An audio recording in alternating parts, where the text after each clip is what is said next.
नमस्कार, स्वागत है आपका खास कार्यक्रम देश देशांतर में। मैं हूं आरफा खानम शेरवानी। देश देशांतर में आज हम बात कर रहे हैं तमिलनाडु के इला वरासन की 21 साल का दलित परिवार का ये लड़का अब इस दुनिया में नहीं है। उसने खुदकुशी की या फिर उसकी हत्या हुई, ये शायद उसकी दूसरी ऑटोप्सी रिपोर्ट से साफ हो जाएगा। लेकिन इसी के साथ तमिलनाडु या फिर लगभग पूरे दक्षिण भारत में जातिवाद का जो घिनौना रूप सामने आता है उसे नजरअंदाज करना मुश्किल है। देश देशांतर में आज हम बात करेंगे कि प्रगतिशील सामाजिक आंदोलनों के बावजूद ऐसा क्या हुआ है देश के दक्षिण भारत में जो कि जातिवाद का घुन लगातार उसे खा रहा है। क्यों 21वीं सदी के हिंदुस्तान में दक्षिण भारत का अगर खासकर जिक्र करें, क्यों घुन की तरह जातिवाद उसे लपेट रहा है और खासकर राजनीति सियासत भी इसका फायदा उठा रही है। इस पर चर्चा के लिए मेरे साथ अगले 30 मिनट कई खास मेहमान मौजूद हैं स्टूडियो में। सबसे पहले मेरे साथ हैं चंद्रभान प्रसाद, जो कि दलित मामलों के जानकार हैं।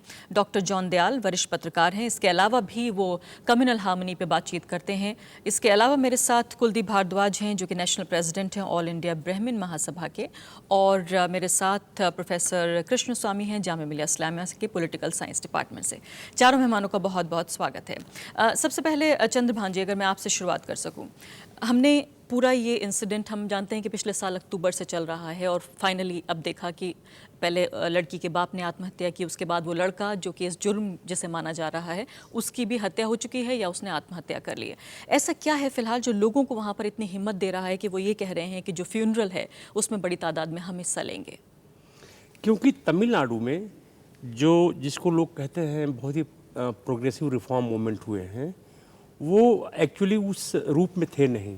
पेरियार का पूरा आंदोलन जो है कास्ट के खिलाफ बोला उन्होंने, पर एंटी ब्राह्मण सेंट्रिक था, एंटी कास्ट नहीं। इसके बैकग्राउंड में हम जरूर जाएंगे। मैं ये जानने की कोशिश कर रही हूँ कि अभी उन लोगों को इतनी हिम्मत कहाँ से मिल रही है कि पाबंदी के डिस्ट्रिक्ट मजिस्ट्रेट ने कह दिया है कि आपको ऐसा करने की इजाज़त नहीं है, उसके बावजूद भी बड़ी तादाद में दलित अपने घरों से निकल रहे हैं और ये कह रहे हैं कि फ्यूनरल में हिस्सा लेंगे। ये हिम्मत उन्हें कहाँ से आ रही है? ये क्या किसी बदलाव के संकेत के तौर पर आप देख रहे हैं? बिल्कुल, भारत बदल रहा है। और जैसा कि आपने देखा है, जो वनयार संगम जो वहाँ का संगठन है, उनका दलितों को चश्मा पहनने पर रोक है, जीन्स पहनने पर आपत्ति है, टी शर्ट पहनने पर आपत्ति है, स्पोर्ट्स शू पहनने पर आपत्ति है, बाइक चलाने पर आपत्ति है। यानी कि दलित घरों में T shirt, jeans, bike, sunglass, sports shoe जा रहे हैं। तो एक मटेरियल जो है वेल बीइंग की वजह से लोकल जो लैंडलॉर्ड हैं या ज़मीन वाले लोग हैं, उनके ऊपर डिपेंडेंस ड्रास्टिकली कम हुई है।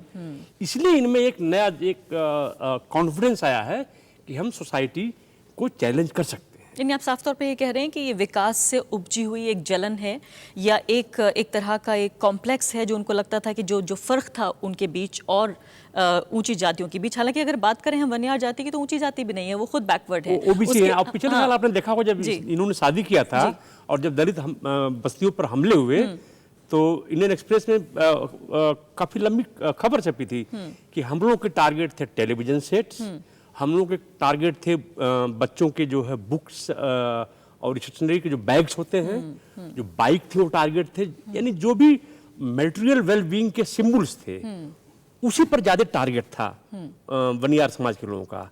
तो इसका मतलब कि समाज में एक बड़ी हलचल सी चल रही है और जिसका रिफ्लेक्शन जो है आज इसके तौर पर दिख रहा है। जॉन दयाल जी, आपको क्या लगता है, जो विकास तो जरूर उन्हें चिढ़ा रहा है, जिन्हें हम हालांकि अपर कास्ट भी नहीं कह सकते, वो खुद ऐसे लोग हैं जो सताए गए थे एक दौर में, लेकिन जब बात आती है एक साथ सताए गए लोगों के उठने की, तो वो सोचते हैं कि ज्यादा सताए गए जो हैं उन्हें हम अब अप्रेस करें। तो आपको क्या लगता है, वाकई विकास है इसके पीछे, या कहीं ना कहीं जो ऑनर जिसे कहा जाता है कि औरत हमारी प्रॉपर्टी है, हमारी बेटी दूसरे के घर कैसे जा सकती है हमारी मर्जी के बिना, या इसमें मिक्स सेंटिमेंट आप देखते हैं? तीनों चीज़ें हैं, जो एक चीज़ आपने बताई भी नहीं है। ये दोनों चीज़ जो आपने कही ठीक हैं। एक दूसरा, दलित समाज में एक एसर्शन है लिबरेशन का। उसको मैं सिर्फ फ्रीडम भी नहीं कह सकता हूँ, फ्रीडम से बढ़कर लिबरेशन, अपनी आइडेंटिटी के ऊपर, अपने ऊपर एक नया फ़ख्र आ रहा है जो बाकी लोगों को माफिक नहीं आता है।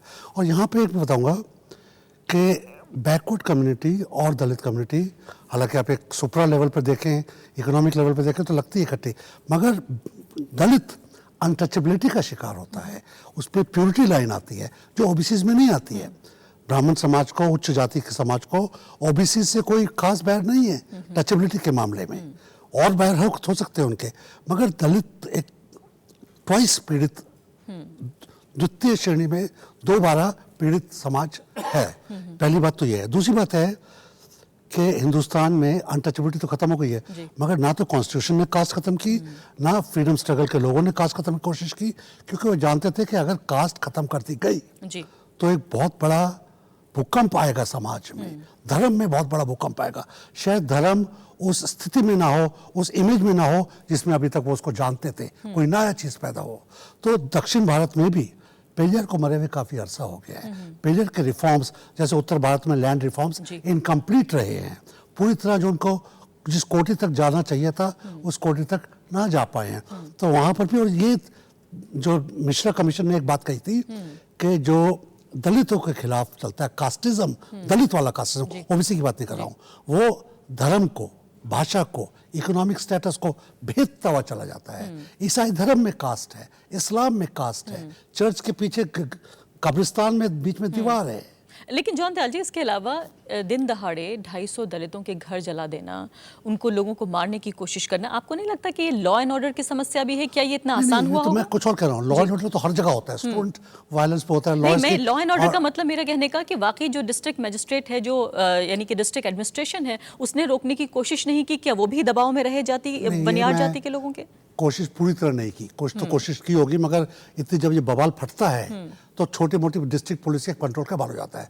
मैं आपको बताता हूँ, सिर्फ इसी में वनियार में और हिंदू दलित में और वनियार में नहीं हुआ है, दक्षिण भारत में तमिलनाडु में ही और पौंडीचेरी के बॉर्डर एरियाज में ईसाई धर्म में हुआ है, जबकि ईसाई ओबीसीज ने ईसाई दलितों के ऊपर 300 घर जला दिए, बिल्कुल उतना ही। फिर पुलिस ने फायरिंग की और 3 ओबीसीज को मार डाला, पुलिस ने एक्शन किया। तो वहां पर कास्टिज्म जैसे उत्तर भारत में है, आपको दक्षिण भारत में विंध्याचल कोई प्योरिटी लाइन नहीं है कि उत्तर भारत के विकार दक्षिण भारत नहीं पहुंच सकते या दक्षिण भारत की चीजें ऊपर नहीं आ सकती हैं। ये वाटर लाइन तो हो सकती है, मगर ये कोई अनटचेबिलिटी के लिए बैरियर नहीं है। उतना ही वहां पे अभी भी है, और आंध्रा में भी है। आंध्रा के अंदर दलितों को जला दिया गया था, बहुतों को जला दिया गया था, उच्च जाति के लोगों ने, रेड्डीज ने। कुलदीप भारद्वाज, मैं आपके पास आऊंगी, लेकिन कृष्ण स्वामी ये बताइए कि फिलहाल हमने बहुत ये देखा है कि जहां बात आती है दो धर्मों को लेकर, तो सेक्युलरिज्म के जो झंडा बरदार हैं वो बहुत बढ़ चढ़ कर आगे आते हैं, आना भी चाहिए उन्हें। हमारा कॉन्स्टिट्यूशन भी ये कहता है कि हम एक सेक्युलर डेमोक्रेसी हैं। लेकिन जब जहाँ कास्ट सिस्टम की बात आती है तो कहीं ना कहीं आवाज़ उतनी तेज़ नहीं उठती। हम ये मान लिया है हमने शायद कि जाति अब उतनी डोमिनेंट नहीं है जितना हुआ करती थी। इस तरह की वायलेंस हमारे सामने फिर से एक तरह से वापस याददाश्त हमारी लेकर आते हैं कि वाकई बहुत एग्जिस्ट करती है, न सिर्फ नॉर्थ में बल्कि साउथ में भी पूरी तरह से। अब सही कह रहे हैं। बेसिकली एक तरीके से कास्ट को पुशिंग अंडर द कारपेट एक एजेंडा है, जिसमें पर्टिकुलरली इंटेलेक्चुअल क्लास, इंडिया का इंटेलेक्चुअल क्लास और पॉलिटिकल क्लास कास्ट को इग्नोर मतलब एक साइडलाइन करने की एजेंडा है, और सेक्युलरिज्म और इस तरह के मुद्दों को प्रमोट करना और इस तरह की इश्यूज को रेस करना था। तो but caste is a reality of Indian life which has been said in the last 50 years. But the Indian elite don't want to face with this reality. So that is why we have to educate the Indian educated classes to face this reality. बिल्कुल। लेकिन आप ये देखते हैं कि ये जब बात आती है कि किस तरह से जब जाति की बात है तो नॉर्थ और साउथ में क्या पूरे तरीके से एक ही झंडा फहराया जाता है, या आपको लगता है कि जो पिक्यूलैरिटीज़ हैं खासकर साउथ इंडिया की जाति को लेकर वो अलग हैं?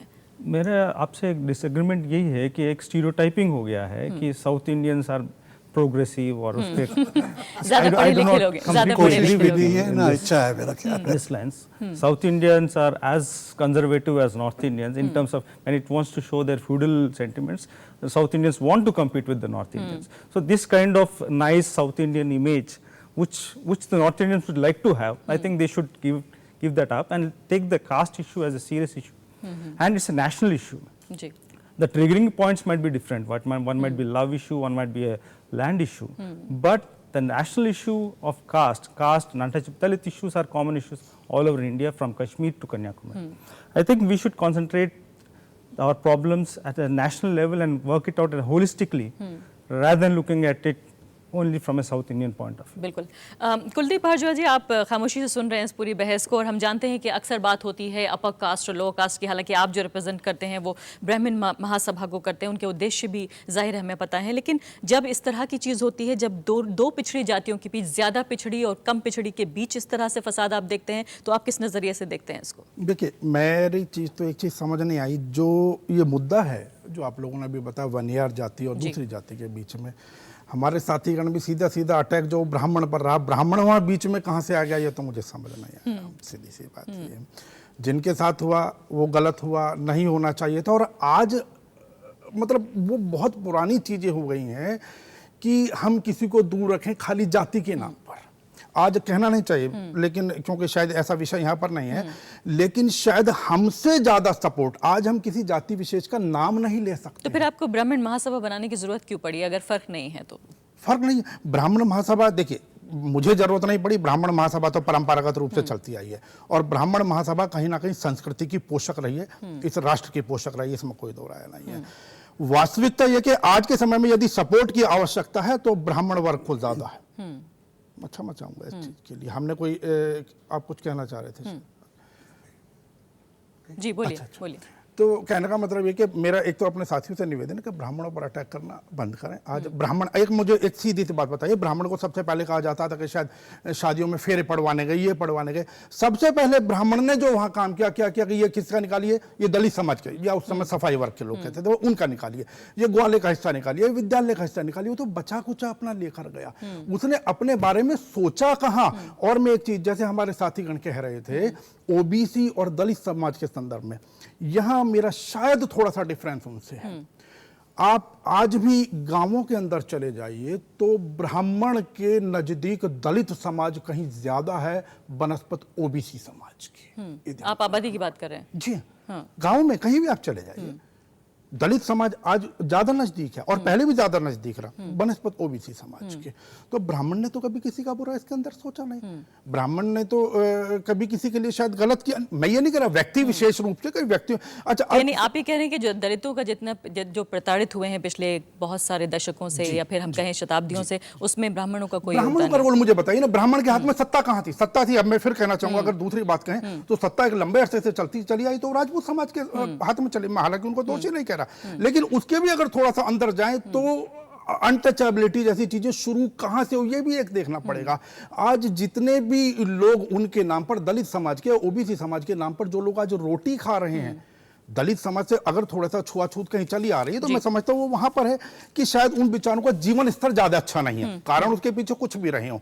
जितने भी उनके झंडा बरदार लोग हैं आज उस समाज को, जो वास्तव में दलित समाज है, जो वास्तव में आज के समय में गांवों में अपना दलित वाला जीवन व्यतीत कर रहा है, ये लोग तो शायद उनके घर गिलास का पानी भी नहीं पिएंगे। जॉन जी?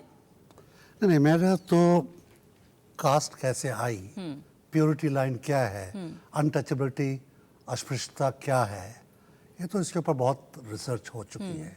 ब्राह्मण व्यक्ति विशेष के ऊपर कोई आक्रमण नहीं है, लेकिन समूह के तौर पर ब्राह्मणिज्म कास्ट कहाँ से आई है? मनु कौन थे? राजा कोई भी हो, राजा के पीछे कौन होता है? चाणक्य कौन थे? ये सब चीजें ढूंढनी पड़ती हैं। प्योरिटी लाइन कहाँ है? तभी तो ओबीसी आप कह सकते हो कि इसमें, जैसे मायावती जी कहती हैं, ओबीसी भी है, निम्न जातियां जिनको कहा जाता है, मैं निम्न शब्द से मेरे को घृणा है जी। ये सारी जातियां इकट्ठी हैं तो बात ठीक है और इकोनॉमिक स्टेटस है, मगर क्या कोई दलित समाज का बच्चा शंकराचार्य बनने की इच्छा रख सकता है जी? क्या कोई ब्राह्मण बच्चा दलित समाज की जो नौकरियां रिजर्व मानी जा रही हैं उनके लिए अप्लाई करेगा? चाहे लेकिन आप ये कह रहे हैं कि क्या शंकराचार्य बन जाने से, एक उपाधि दे देने से आपको लगता है जो उपाधि की बात नहीं डिफरेंस है कास्ट का वो मिट जाएगा? कास्ट का जो बैरियर है, जो रुकावट है, है बहुत स्टील का। नहीं, जो चंद्रभान कह रहे हैं वो ये कि जो पहले एक माना जाता था कि जो आर्थिक स्तर की बात थी या सोशियोलॉजिकल स्तर की बात थी, वो भी खत्म हो जाने के बाद अब चूंकि वो मजबूती उन्हें मिल गई है तो विकास की वजह से भी चिढ़ हो रही है, वो भी जलन हो रही है, इस वजह से भी हमले हो रहे हैं। जगह विकास से जलन नहीं हो रही है, विकास से आई हुई आजादी जो है, पैसे से कौन जलन कर सकता है? मगर पैसे से आया हुआ जो गरूर है, जो आजादी है, जो बराबरी की इच्छा है, उससे खतरा महसूस होता है। पैसे से कोई खतरा नहीं। पैसा तो गरीब ब्राह्मण भी होता है, अमीर दलित भी होता है, मगर अमीर दलित की भी वही तृष्णा है। यानी कि जो मस्तिष्क के अंदर है, जो दिमाग के अंदर है, दरअसल ब्लॉक वहाँ है। फिलहाल एक छोटे सा हम ब्रेक ले रहे हैं, ब्रेक के बाद ये जिक्र करेंगे कि किस तरह से जो फर्क है जातियों का, खासकर दक्षिण भारत में, सियासत ने उसका किस तरह से फायदा उठाया और उससे किस तरह से असर हुआ, इस फर्क को और बड़ा करने में। ब्रेक के बाद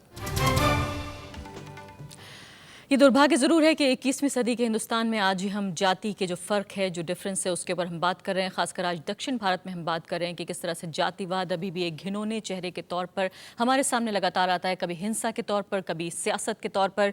चंद्रभान जी, ये बताइए कि फ़िलहाल अगर हम PM के पार्टी की ही बात करें, अगर दक्षिण भारत की, तो उसमें रामदास जो उसके चीफ हैं वो कह रहे हैं कि जो SC/ST prevention of atrocities act है उसको ही ख़त्म कर दिया जाए। तो कहीं ना कहीं जब कोई नेता किसी बात को उठाता है तो उसके पीछे एक ग्राउंड भी होता है, वो अपने सियासी फायदे के लिए करता है। इसका मतलब साफ तौर पर कहीं ना कहीं उनके पास भी एक सपोर्ट बेस है वहाँ, जो ये चाहता है कि इस तरह के एक्ट्स खत्म कर दिए जाएं और जो कोशिश की जा रही है वायलेंस कम करने की, हिंसा कम करने की, जिसमें काफ़ी हद तक हमने कामयाबी भी हासिल की है, उसको रिवर्स किया जाए।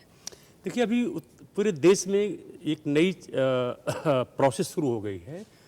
पहले सोशल मार्कर के आधार पर व्यक्ति की स्टेटस गांव में या समाज में तय होती थी। आप ब्राह्मण हैं, आप क्षत्रिय हैं, आप OBC हैं या वैश्य हैं, अनटचेबल के लिए सोशल मार्कर खरीदना या निगोशिएट करना इम्पॉसिबल था। अभी 1990 के बाद में मटेरियल मार्कर्स आपके लाइफ में महत्वपूर्ण हो गए हैं। अगर आपके पास मोबाइल फ़ोन नहीं है, आपके पास साइकिल नहीं है, घर में टेलीविज़न नहीं है, तो फिर आप किस बात के ब्राह्मण हैं या किस बात के क्षत्रिय हैं। तो दलितों ने, चूंकि दलित नौजवान को समाज में एक सम्मान चाहिए, सम्मान की भूख सबसे बड़ी भूख रही है दलितों में, रोटी से भी ज़्यादा भूख सम्मान की रही है। तो चूंकि मटेरियल मार्कर्स का एज आ गया है तो उन्होंने मटेरियल मार्कर्स को खरीदना शुरू किया। वनियार समाज जो है दलित समाज से थोड़ा ही बेहतर है और OBC में है। इनको अछूत होने का कभी वो दर्द नहीं भोगना पड़ा। तो इन अपनी सोशल स्टेटस एलिवेट करने के लिए इनको मटेरियल मार्कर्स को खरीदने की जरूरत नहीं पड़ी। रामदास का स्टेटमेंट है पिछले साल कि विगत 2 वर्षों में 200 वनियार समाज की लड़कियां दलित समाज के नौजवान भगा ले गए। और उनका ये कहना है कि वो दलित समाज के वो लोग हैं जो जीन्स पहनते हैं और जिनके हाथ में मोबाइल फोन होता है। तो सवाल ये उठता है कि दलितों में तो अभी इतनी ताकत पूरे देश में कहीं नहीं आई है, किसी गांव में या किसी एरिया में, कि वो जबरदस्ती महिलाओं को उठा सके। और ताकत आए और ऐसा करना चाहे तो ये उचित भी नहीं है। तो जब तक लड़कियां खुद तैयार नहीं है, यह ताकत दलितों में कैसे हो सकता है कि वो उठा ले जाएं। जाहिर है कि जो OBC समाज में एक सोशल चर्निंग उस तरह से नहीं हो पाई जैसे दलित समाज में।